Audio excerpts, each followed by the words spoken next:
29 de noviembre de 1944. Enshu Nada, 150 millas al sur de la bahía de Tokio. 0317. El capitán Joseph Enright apoyó la cara en el periscopio y contuvo la respiración. Lo que se veía tras el cristal verdoso no era un buque de guerra. Parecía un continente flotante, una cubierta de vuelo más larga que 3 campos de fútbol, un casco tan ancho que ocultaba por completo la línea del horizonte. 3 destructores giraban alrededor de esa forma como peces piloto alrededor de una ballena que no debería existir. Las manos de Enright temblaban en las asas del periscopio. No por el frío, por la certeza absoluta de que estaba contemplando el portaaviones más grande jamás construido y de que nadie en la Armada de los Estados Unidos sabía que ese barco era real. Los torpedos delanteros estaban cargados con 6 torpedos. 6. Contra 72.000 toneladas de blindaje, acero e ingeniería, construidas para resistir todo lo que el Pacífico pudiera ofrecer. El portaaviones avanzaba a 20 nudos, trazando zigzags en la oscuridad total. Enright tenía una sola oportunidad de disparar. Un único ángulo. Una única oportunidad que se medía en segundos, no en minutos. Para entender por qué ese buque de guerra imposible navegaba en aguas japonesas a las 3 de la madrugada, y por qué esos 6 torpedos lo destruirían para siempre, tenemos que remontarnos 30 meses atrás, al día en que la flota de portaaviones de Japón ardió en Midway. 4 de junio de 1942. 4 portaaviones de la flota japonesa, el Akagi, el Kaga, el Soryu y el Hiryu, se hundieron en un solo día. Se destruyeron 322 aviones. Murieron 3.057 personas. Antes de Midway, Japón operaba 10 portaaviones. Después de Midway, solo quedaron 6. La fuerza de ataque que había dominado el Pacífico desde Pearl Harbor desapareció en 24 horas. Japón perdía portaaviones más rápido de lo que tardaba en sustituirlos por otros nuevos. Estados Unidos botaba un nuevo portaaviones cada 60 días. Japón, en cambio, necesitaba un año para construir uno. En el astillero naval de Yokosuka, el casco número 110 se encontraba en las rampas de construcción, completado en un 50%. Este buque era el tercer acorazado de la clase Yamato, gemelo de los 2 acorazados más grandes construidos hasta la fecha. Su quilla se había colocado en mayo de 1940. En junio de 1942 se habían soldado 68.000 toneladas de blindaje, turbinas y bases de cañones.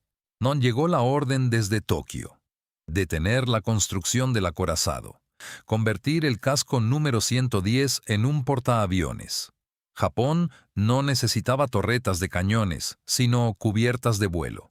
El resultado sería algo sin precedentes: un portaaviones construido sobre el esqueleto de un buque de guerra, con una cubierta de vuelo diseñada para absorber proyectiles de 650 milímetros y bombas de 1.000 kilos. Suscríbete y dale a me gusta. Tu apoyo nos ayuda a sacar a la luz más historias olvidadas como esta. El hombre que iba a dar caza a ese barco llevaba 2 años viviendo con un fantasma. El comandante Joseph Enright, graduado en 1933 de la Escuela Naval de los Estados Unidos, había vivido el peor momento al que puede enfrentarse un comandante de submarino.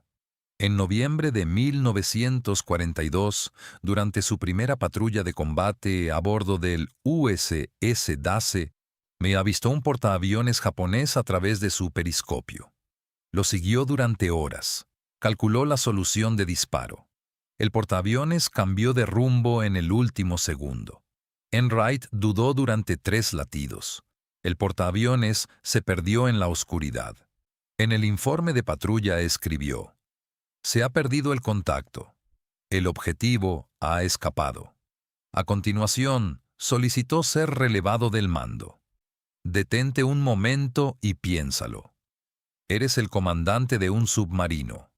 Tienes un portaaviones japonés en tu punto de mira. Dudaste durante 3 latidos. El barco escapó. ¿Pedirías ser relevado del mando como Enright o te quedarías para intentar redimirte en la siguiente patrulla? Escríbeme en los comentarios. Hay 2 tipos de oficiales que ven este vídeo: los que se alejan y los que se quedan para luchar contra sus propios fantasmas. Elige tu bando. La Armada no le dio una mesa. Le dieron el USS Archerfish, un submarino obsoleto que, a pesar de que su tripulación llevaba 3 años en la guerra, no había hundido ni un solo buque de guerra importante, ni un solo impacto, ni un solo tonelaje. Patrulla tras patrulla, sin nada que mostrar. En el otro lado estaba el capitán Toshio Abe, comandante del Shinano. Abe era un hombre de destructores, rápido, instintivo, agresivo. Había combatido en Guadalcanal y se había ganado una reputación por acortar distancias mientras otros capitanes se retiraban. Pero nunca había comandado un portaaviones. Y el barco que tenía bajo sus pies era un problema que, por mucho valor que se mostrara, no tenía solución. El Shinano era el portaaviones más grande construido hasta entonces. 872 pies de eslora, 119 pies de manga, 72.000 toneladas a plena carga. La cubierta de vuelo blindada era el blindaje más grueso montado hasta entonces en cualquier portaaviones. El sistema de defensa antitorpedos, una serie de compartimentos en capas diseñados para absorber y dispersar la energía de los impactos de torpedos, se había construido según las especificaciones de la clase Yamato. Sobre el papel, este barco podía soportar 6 impactos de torpedos y seguir luchando. Sin embargo, el Shinano aún no estaba terminado, y ese único hecho sellaría su destino. El portaaviones había entrado en servicio el 19 de noviembre de 1944, exactamente 10 días antes de su última travesía. Su tripulación de 2.515 personas llevaba menos de 2 semanas a bordo. La mayoría nunca había servido antes en un portaaviones. Los equipos de control de daños no habían realizado ni un solo simulacro de inundación. Ni uno solo. Las más de 800 compuertas estancas nunca se habían probado bajo presión. Las juntas de muchas de ellas no estaban bien ajustadas. Los sistemas de bombeo, diseñados para salvar el barco en caso de emergencia, nunca se habían puesto en marcha a plena capacidad. Y los espacios inferiores que debían rellenarse con lastre de hormigón seguían vacíos. Compartimentos abiertos en los que no había nada más que aire.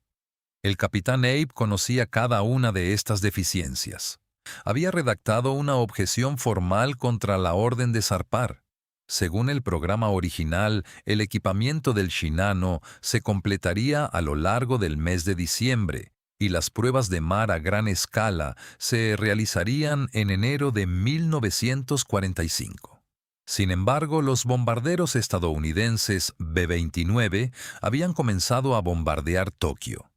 El Estado Mayor de la Armada temía que un ataque aéreo sorprendiera al Shinano en el puerto, inmóvil, indefenso e incapaz de maniobrar. La orden era tajante: llevar al Shinano esa noche a la base naval de Kure, 400 millas al suroeste. 28 de noviembre de 1944. Abe solicitó una escolta completa de 8 destructores para proteger la travesía. Le asignaron 3 destructores para proteger al portaaviones más grande de la historia.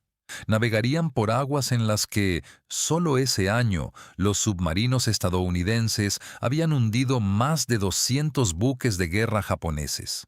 Y justo en ese momento, uno de esos submarinos, a 12 millas de distancia, aburrido, inquieto y a la escucha, esperaba en la superficie. El USS Archerfish estaba desplegado frente a las costas de Honshu, en una misión de rescate para salvar a los pilotos de los B-29 derribados. La misión más aburrida de la flota de submarinos. A las 20:48 del 28 de noviembre, el operador de radar John Hassler detectó un objetivo en dirección noroeste. Distancia: 24.700 yardas. Se movía rápidamente. Enright levantó el periscopio. Lo que vio no tenía sentido. Una isla. Se movía a 20 nudos. A medida que la imagen se aclaraba, Enright comprendió su tamaño. No era un buque de guerra. Tampoco era un crucero pesado. La cubierta de vuelo sobrepasaba los límites del campo de visión del periscopio. El casco se hundía de forma antinatural, como si el propio océano tuviera dificultades para mantener esa masa por encima del nivel del agua. Sean envió un informe de contacto al COMSOPAC. Gran portaaviones, probablemente de nueva construcción. Se aproxima para atacar. A esto le siguió un seguimiento continuo de 4 horas que llevó al Archer Fish más allá de sus límites técnicos. El submarino navegaba en superficie a una velocidad de 19 nudos, su velocidad máxima absoluta. El Shinano avanzaba a 20 nudos trazando zigzags en una ruta básica de 210 grados. Cuando el portaaviones zigzagueaba hacia el Archer Fish, la distancia se acortaba. Cuando se alejaba, Enright se quedaba atrás. Estaba perdiendo la carrera por un solo nudo de diferencia. Durante 3 horas, los motores diésel funcionaron ruidosamente a máxima velocidad. El casco vibraba con tanta intensidad que la tripulación tuvo que agarrarse a las tuberías que había sobre sus cabezas para poder mantener los pies en el suelo. El primer oficial de máquinas, Joseph Bontier, informó de que los motores habían superado su capacidad nominal. Alcanzaban una velocidad de 21 nudos con breves ráfagas, lo que podía provocar la rotura de las culatas. La temperatura de la sala de máquinas superó los 140 grados Fahrenheit. A las 23:45, el Shinano viró directamente hacia el Archer Fish sin zigzaguear. Un cambio constante de rumbo a estribor.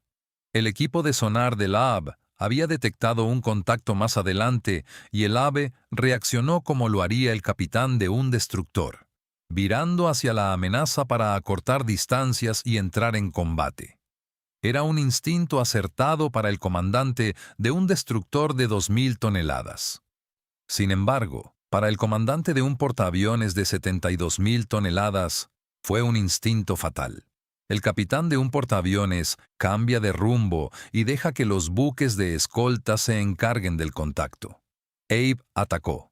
Enright observó el cambio de rumbo desde su periscopio y no podía creer lo que estaba pasando. El barco más grande que había visto hasta entonces se dirigía hacia su posición de disparo. Ordenó al Archer Fish que se sumergiera a profundidad de periscopio. Sin embargo, debo explicar por qué los siguientes 60 segundos se convirtieron en el ataque submarino más importante de la Guerra del Pacífico y por qué las 4 explosiones que se produjeron 7 horas después enviaron al fondo del océano al portaaviones más grande jamás construido. A las 03:17, el Archer Fish se encontraba a profundidad de periscopio y a 1.400 yardas del costado de estribor del Shinano. Enright podía ver el casco que ocupaba todo el campo de visión del periscopio. Durante 20 segundos disparó 6 torpedos en formación de arco. Luego, silencio. 10 segundos, 20 segundos, 30 segundos, 80 hombres, aferrados con fuerza a las válvulas y los tubos, conteniendo la respiración dentro de un tubo de acero bajo el Pacífico. 3 explosiones, agudas, metálicas, instantáneas. A continuación, una cuarta, más profunda, más violenta, que resonó en el agua. 4 de los 6 torpedos impactaron en un tramo de 200 pies del costado de estribor del Shinano. En cuestión de segundos, todo cambió. En el puente del Shinano, el capitán Abe salió disparado contra la caja de la brújula. Las luces se apagaron. Los generadores de emergencia se pusieron en marcha e inundaron los pasillos de luz roja. El agua entraba en el barco a una velocidad que nadie había previsto, ya que nadie había comprobado la resistencia de los compartimentos que se estaban inundando. Los 4 impactos de torpedo habían abierto un corte en el casco de estribor, por debajo de la línea de flotación, a lo largo de una sección más larga que una manzana. El agua de mar fluía hacia los espacios vacíos, los mismos compartimentos que debían haberse rellenado con hormigón. Los huecos sin rellenar actuaban como embudos, dirigiendo el agua más allá de los compartimentos que precisamente debían detener este tipo de inundaciones, hacia las profundidades del barco. Las puertas estancas fallaron una tras otra. Las juntas tenían fugas. Los pestillos se habían atascado. Algunas puertas habían sido dejadas abiertas por los 300 trabajadores de la construcción que aún se encontraban a bordo para terminar los compartimentos que deberían haberse completado semanas antes. A las 4 de la madrugada, el Shinano se inclinó 7 grados hacia estribor. Abe ordenó que se llenaran de agua los tanques de babor. La tripulación abrió las válvulas de llenado de agua. No pasó nada. Las válvulas no funcionaban. Se habían atascado. Abe ordenó utilizar cadenas de cubos manuales y bombas portátiles. 2000 hombres corrieron por los pasillos oscuros e inclinados, transportando agua de mar de un lado al otro del barco moribundo. A las 5 de la mañana, la inclinación había alcanzado los 12 grados. La cubierta de vuelo blindada, diseñada para resistir impactos directos de bombas, ahora se inclinaba como una rampa. Los aviones del hangar se soltaron de sus amarras, chocaron contra los mamparos y rompieron las tuberías de combustible. El combustible de aviación se mezcló con el agua de mar en las cubiertas inferiores. El sistema de ventilación, aún sin terminar, esparció el vapor de combustible por los compartimentos, donde los circuitos eléctricos dañados producían chispas. A las 6 de la mañana, la inclinación del barco alcanzó los 20 grados. El capitán Abe ordenó abandonar el barco. Sin embargo, el sistema de comunicación interna, instalado apenas 9 días antes, se había averiado con el primer impacto de torpedo. Los mensajeros corrieron por los pasillos inundados y gritaron la orden a los hombres, que no podían oírlos debido al estruendo del agua. 3 destructores de escolta, Isokase, Yukikase y Hamakase, se acercaron uno al lado del otro. La tripulación se deslizó por el casco hacia el agua mientras el gigantesco buque se balanceaba. Algunos quedaron aplastados entre el portaaviones y los destructores. El 29 de noviembre de 1944, a las 10:57, 7 horas y 40 minutos después de que impactara el primer torpedo, el Shinano se inclinó hacia estribor, levantó la proa hacia el cielo y se hundió en el Pacífico, con la popa por delante. Su quilla quedó a 4000 metros de profundidad. El capitán Toshio Abe rechazó el chaleco salvavidas. Se negó a abandonar el puente. Se hundió junto con su barco y sus 1435 tripulantes. Los destructores rescataron a 1080 supervivientes del agua. Muchos de ellos eran trabajadores civiles de la construcción que carecían de chalecos salvavidas y de formación en evacuación. Los marineros les dieron sus propios chalecos, lo que les permitió sobrevivir. El comandante Enright hizo emerger el Archerfish 2 horas después del ataque. Los operadores de sonar informaron de que habían oído ruidos de desintegración. Los sonidos profundos y chirriantes que produce un buque gigante al desintegrarse mientras se hunde. Enright anotó en su informe de patrulla que creía haber hundido un portaaviones de unas 28,000 toneladas. El COMSUBPAC coincidió con él y le concedió el mérito correspondiente. El tonelaje real era de 72,000 toneladas. El Shinano fue el buque de guerra más grande hundido por un submarino, un récord que, 80 años después, sigue sin batirse. Sin embargo, la Armada de los Estados Unidos descubriría la verdad tras la rendición de Japón. Si cuando los documentos incautados en Yokosuka revelaron por primera vez las especificaciones técnicas del Hull 110. Japón había ocultado cada detalle con tal minuciosidad que los servicios de inteligencia estadounidenses no sabían de la existencia del buque hasta que Enright lo vio a través del periscopio. La reacción de Japón fue extraordinaria. La Armada Imperial ocultó esta pérdida con tal minuciosidad que la mayoría de los altos mandos japoneses nunca se enteraron de que el Shinano había sido hundido. No hubo investigación. No hubo interrogatorios. No circuló ningún informe fuera del Estado Mayor de la Armada. El portaaviones más grande de la historia se construyó, entró en servicio y fue destruido en el más absoluto secreto. Para Enright, esos 4 impactos de torpedo borraron de un plumazo el fantasma que le había atormentado desde noviembre de 1942. El portaaviones que dejó escapar, esa duda que minó su confianza, quedó compensado con el portaaviones que se le presentó. Fue condecorado con la Cruz de la Armada. Se retiró con el rango de contraalmirante. Nunca olvidó aquella noche en la que persiguió un barco que no debería haber existido y lo hundió con 4 torpedos que casi no llega a disparar. La pérdida del Shinano dejó una lección que todas las armadas modernas siguen aplicando hoy en día. Sin preparación, el blindaje no sirve de nada.